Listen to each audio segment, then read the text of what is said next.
ఓం శ్రీ మహాగణాధిపతయే నమః. ఓం శ్రీ సాయినాథాయ నమః. నిన్నటి రోజున మనం శ్రీ సాయినాథ భాగవతంలో వెంకుస గురుదేవులు బాలబాబాకి, యాజ్ఞవల్క్య మహర్షికి, జనకునికి జరిగిన మహానిర్వాణ సుఖదాయిని అయిన మోక్షపదం గురించి తెలియజెప్పే బోధని తెలుసుకున్నాము.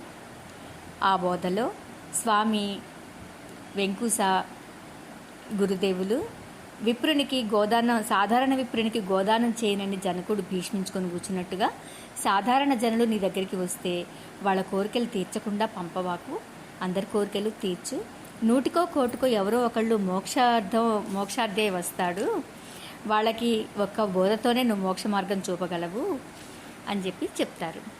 మరి ఈరోజు కాశీ అంటే కాశీయే కాదు, ఏ క్షేత్రమైనా ఏ తీర్థమైనా ఎక్కడో దూరంగా లేవు.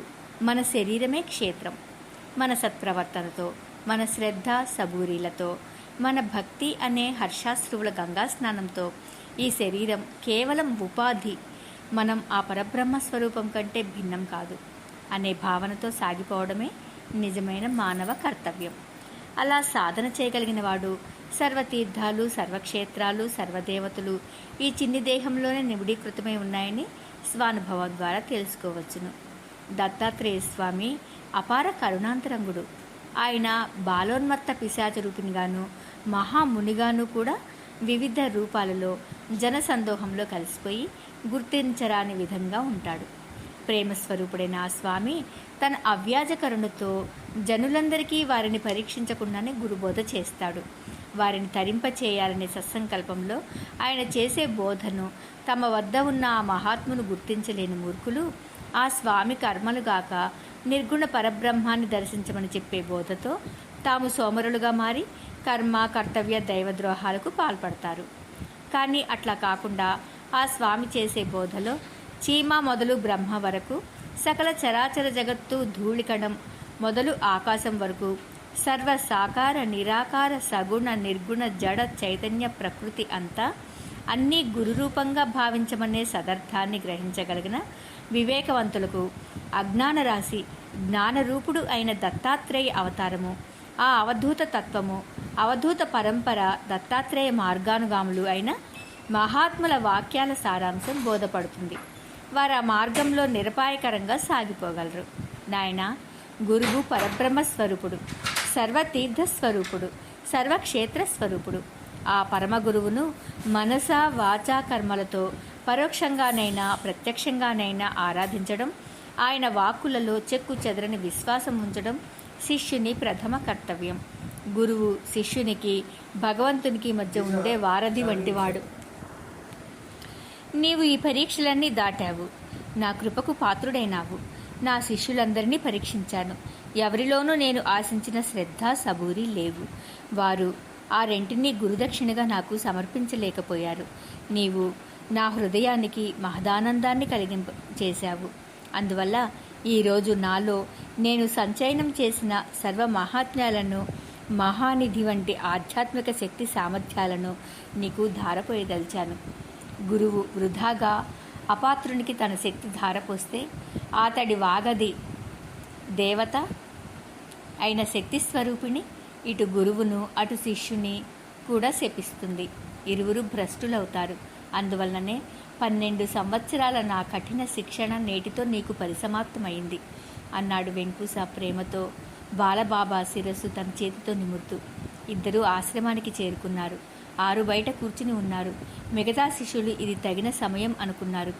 ఆశ్రమానికి దగ్గరలో చెట్ల చాటున మాటు వేసి ఉన్నారు. గట్టి ఇటుకరాళ్లను తెచ్చారు. ఆ శిష్యులలో ఒకడు ఒక గట్టి ఇటుకరాతిని ఆ బాలుని తలకు తగిలేలా గురిచూసి విసిరివేశాడు. అది శరవేగంతో వచ్చింది. కానీ వెంకుసాకు తెలుసు ఆ శిష్యుల దుర్బుద్ధి.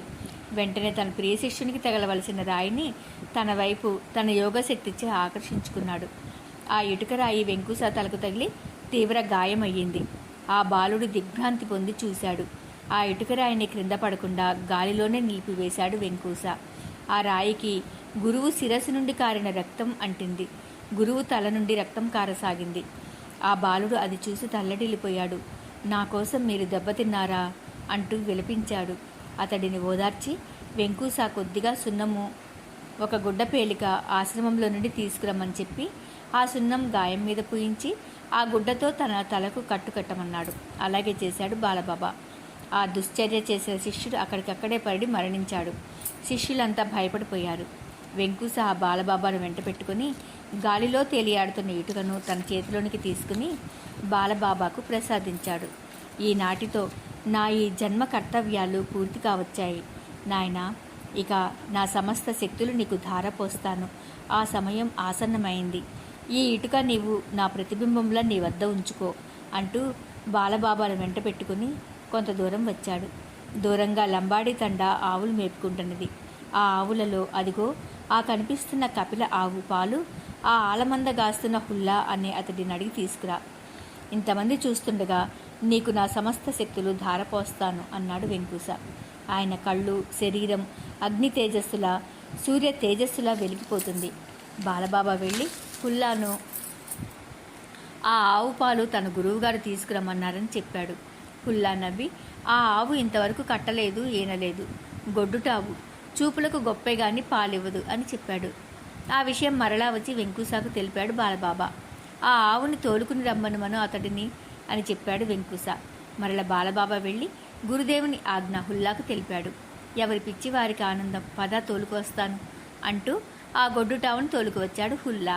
వెంకూస ఆ ఆవు మీద తన చేత్తో నిమిరి మెల్లగా తట్టి, తల్లి గోమాత, అమృత తుల్యమైన జ్ఞాన క్షీరాన్ని ప్రసాదించు తల్లి అన్నాడు. అంతే, ఆ గొడ్డుటావు పొదుగు చేసుకుని పాలు పెళ్ళుబుకి బిందువులుగా రాలసాగాయి. వెంకూస పాత్ర ఒకటి ఇచ్చి హుల్లాను పాలు పితకమన్నాడు.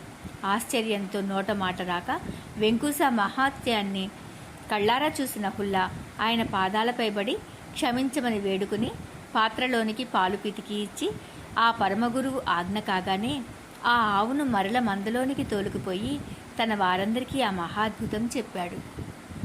వెంకూస ఆ పాలపాత్ర చేతపట్టుకుని బాలబాబాకు దోసిలి పట్టమని 3 మార్లు దోసిలి నిండా పాలు పోస్తూ త్రాగమని ఆజ్ఞాపించాడు. బాబా మొదటిపారు దోసిలి పట్టి క్షీరం తన దోసిలిలో పడుతుంటే బ్రహ్మాండాల కావల నుండి ఒకానొక మహాశక్తి మహావేగంతో జలపాతంలా తన దోసిలిలోనికి ప్రవహిస్తున్నట్లు అనుభూతి చెందాడు. ఆ దోసిలిలో పాలు త్రాగి బ్రహ్మాండమంతా తనలోనికి ప్రవహించినట్లు అనుభూతి చెందాడు. 2వ మారు దోసిలిలో పాలు పడగానే సర్వదేవతలు, సర్వదేవతాశక్తులు తన చేతులలోనికి క్షీరధారగా ప్రవహిస్తున్నట్లు అనుభూతి చెందాడు.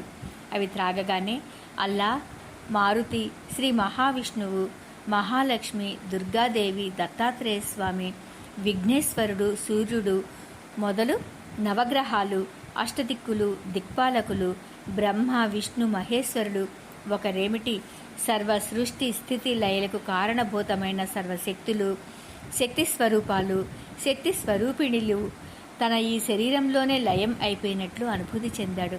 ఇక 3వ మారు దోసిలిలో క్షీరధార కురిపించాడు వెంకూస మహాద్గురువు. ఆ క్షీరధారతో పాటు సర్వ ప్రాణికోటి మొదలు బ్రహ్మాండం వరకు బ్రహ్మ పదార్థంగా గోచరమైంది.